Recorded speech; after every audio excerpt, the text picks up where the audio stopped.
আল্লাহ পাক রব্বুল আলামিন আয়াতের মধ্যে দুইটা আদেশ দিছেন, মুমিনকে, কোনো বেঈমানকে দেন নাই। প্রথম আদেশ, আল্লাহকে ভয় করো। দ্বিতীয় আদেশ, আল্লাহর প্রিয় বান্দা যারা তাদের বন্ধু হয়ে থাকো। এই দুইটা আদেশ আল্লাহ বেঈমানকে দেন নাই। কাদেরকে দিছেন? মুমিনকে। বেঈমানকে দিলেন না কেন? এর সংক্ষিপ্ত জবাব হলো, জান্নাত শুধু মুমিন পাবে, কোনো বেঈমান পাবে না। জান্নাত কারা পাবে? মুমিন পাবে। বেঈমান, বলেন বেঈমানরা কিছুদিন পরে পাবে না? কখনোই না। কারা পাবে? বলেন বলেন। মুমিনেরাও যে জান্নাত পাবে তাও বহু পিডা ভাড়ার পর। বেতের বাড়ি, কথা বলেন না কেন? দলিল লাগবে, তাই তো? চেঁচামেচি করো না, দলিল নাও।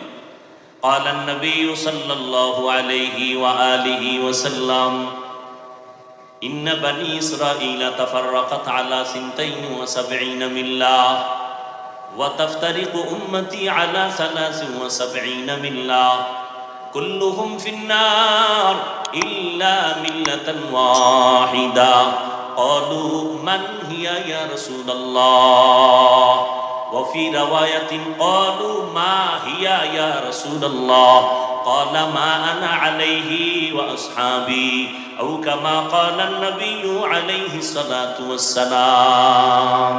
পয়গম্বর বলেন, ও দুনিয়ার উম্মতেরা, আমি মুহাম্মদ শেষ নবী। আমার আগে একদল উম্মত ছিল, তাদের নাম বনি ইসরাইল। কি নাম? বনি মানি সন্তান, ইসরা মানি বান্দা, ইল মানি আল্লাহ। বনি মানি সন্তান, ইসরা মানি বান্দা, ইল মানি আল্লাহ। এই বনি ইসরাইল শব্দটার নাম ছিল ইউসুফ নবীর বাবা ইয়াকুব নবীর আরেক নাম ইসরাইল। এজন্য ইয়াকুব নবীর পরবর্তী যারা আছে সবাইকে বনি ইসরাইল বলা হয়, অর্থাৎ আল্লাহর বান্দার সন্তান। ইয়াকুব নবীর আওলাদ বনি ইসরাইল। বুঝেন না কথা? বনি ইসরাইলদের নবী ছিলেন উল্লেখযোগ্য শেষ দুইজন, মুসা নবী আর ঈসা নবী। ঈসা নবীর উম্মত যারা ছিলেন তাদের বলে ইহুদি, খ্রিস্টান, নাসারা। মুসা নবীর উম্মত যারা ছিল তাদেরকে বলে ইহুদি।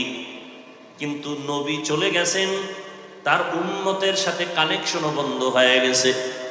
সর্বশেষ রহমতের নবী আমার বিদায় হয়েছেন, উম্মতের সাথে তার কানেকশন বন্ধ হয় নাই। কিয়ামত